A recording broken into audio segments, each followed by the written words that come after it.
चित्रेश्वर महादेवाच्या मंदिराबद्दल असं म्हटलं तर याचा उल्लेख चक्रधर स्वामींच्या निराग्रंथामध्ये आढळतो। 12मध्ये काहीतरी 5वा का 6वा नंबर याचा लागतो। खडकावर असलेलं खडकपुरा म्हणून खडकावर असलेलं मंदिर म्हणजे चित्रेश्वर।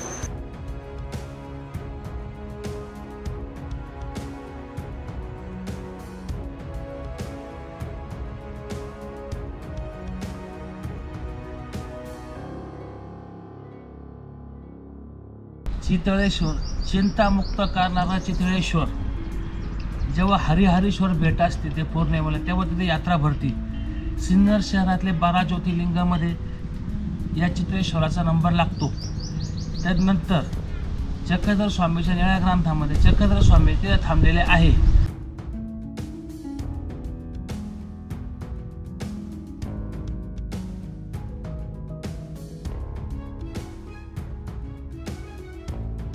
जेव्हा चक्रधर स्वामी पट्टी शाळेमध्ये शिकवले जायचे म्हणजे चक्रधर स्वामी त्या ठिकाणी 5 ठिकाणी सिन्नरला थांबलेले आहे, त्यापैकी ते पण एक ठिकाण आहे। जेव्हा एक त्यांचे म्हणजे सगळे भक्तगण म्हणा त्यांचे विद्यार्थी जेव्हा ते पट्टी शाळेत शिकवायला जायचे, पाठ शिकवण्याचं म्हणजे पाण्यातला खेळ खेळायचे त्या संदर्भात, तेव्हा तिथं चक्रधर स्वामींच्या अंगावर चिखल उडाला होता। तर ज्या माणसा समजा आपण खेळता खेळता जर कोणाच्या अंगावर दगड लागला, आपला कोणाच्या अंगावर चिखल उडाला तर त्या माणसाचं 2 ते 3 दिवस अंग दुखत होतो आणि तो माणूस ते चित्रेश्वरामध्ये येऊन बसला होता। तो स्वामींचा भक्त स्वामींचा सेवेकरी उद्या थांबला होता आणि स्वामींना रात्रभर झोप का नाही आली तर तो म्हणे मला रात्रभर झोप नाही आली, तू कुठे आहे? मग त्यांना दिसलं म्हणजे सकाळी जेव्हा ते पुन्हा तिकडे गेले त्या पट्टी शाळेमध्ये गावात फिरायच्या वेळेस का भिक्षा मागायच्या वेळेस तेव्हा ते इथं आले होते आणि त्याला सांगितलं तुझी चिंता होती, तो दैर्य होतं, ते सगळं आता नाही झालं, तुझे भोग होते, तुझे भोग निरसरण झाले। चित्रेश्वर का म्हणतात का चिंता नाहीसं करणारं, चिंतामुक्त करणारं, म्हणून चित्रेश्वर याला असं म्हणतात। त्या मंदिरामध्ये गणपती माता, भगवती माता याची मंदिरं आहे। याचं लग्न जमत नसेल ज्याला त्या भगवती माता म्हणजे आपली तुळजापूरची जी आहे माता त्या मातेचं त्या मंदिरामध्ये दर्शन होतं।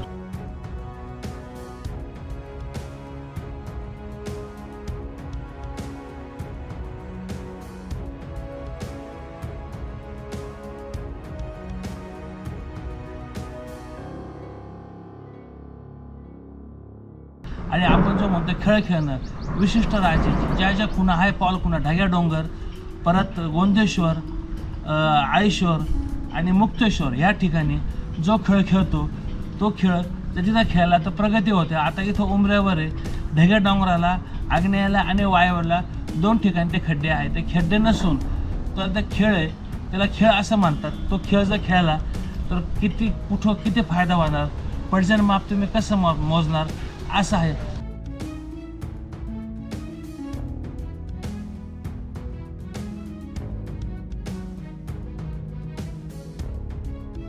हरिहरेश्वर भेट दोस्ती तिथे यात्रा असते।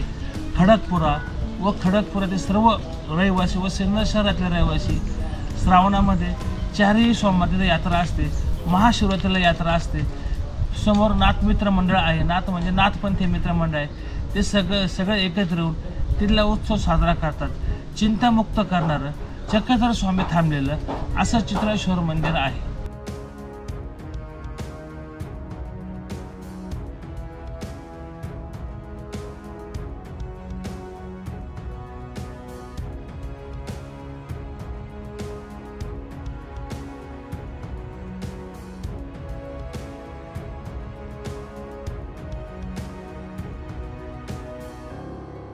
ते चक्रधर स्वामींनी तिथं त्यांच्या भक्ताचं आशीर्वाद दिला, तो भोग निरसन झालं।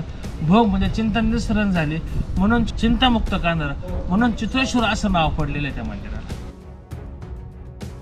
पहिले त्याचा कळस नव्हता, नंतर सगळ्या भागातील लोकांनी एकत्र येऊन कुणी पाटील नावाचा माणूस आहे त्यांनी त्याला कळस केलेला आहे।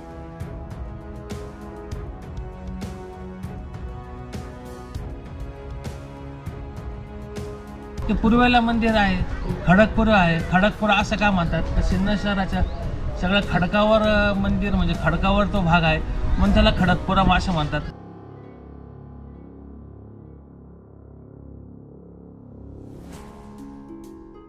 आणि त्या मंदिराखाली सगळा खडक आहे। 12 ज्योतिर्लिंग मधलं जेव्हा तुम्ही गोंदेश्वरून जेव्हा बाहेर पडतात 2 नंबर याचा लागतो, या मंदिराचा नंबर लागतो 12 ज्योतिर्लिंगमधल्या.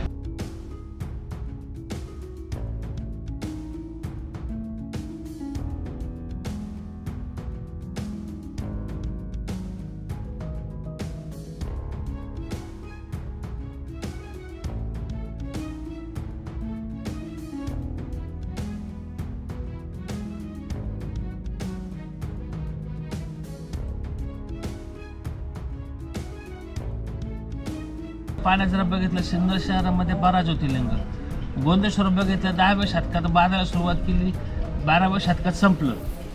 आणि जर गोंदेश्वराचा म्हणजे 12 ज्योतिर्लिंगांचा उल्लेख असं कागदोपत्री आढळत नाही, पण निळा चरित्र ग्रंथामध्ये मुक्तेश्वर म्हणा, चित्रेश्वर म्हणा का आईश्वर म्हणा याचा उल्लेख आढळत होतो चक्रधर स्वामी निळ्या ग्रंथामध्ये.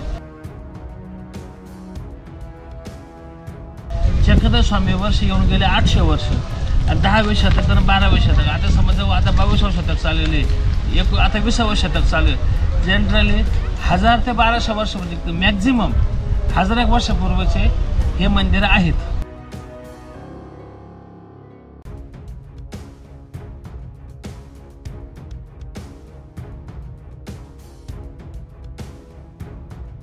हे मंदिर पूर्व पश्चिमेला आहे. 12 ज्योतिर्लिंगामधलं आहे. संपूर्ण दगडी बांधकाम आहे.